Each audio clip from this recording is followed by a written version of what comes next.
So here we have our cash receipts journal for Julia's Organic Bakery, and we will be recording all of our transactions here. So August 21st, we recorded internet credit card sales, $1,432, terminal summary, $230.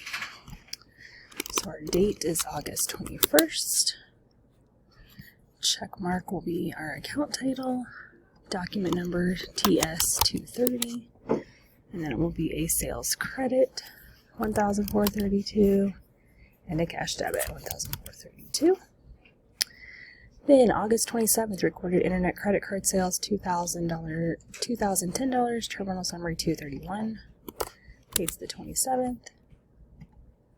Check mark. TS231.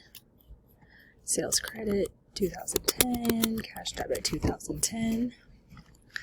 And our last one, August 28th, recorded internet credit card sales, $1,270, TS232.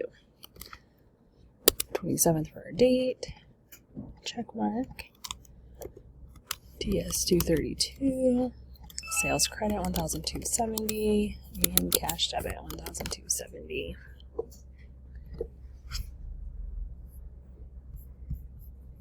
And that is it. Just make sure all that looks right. So you should be good.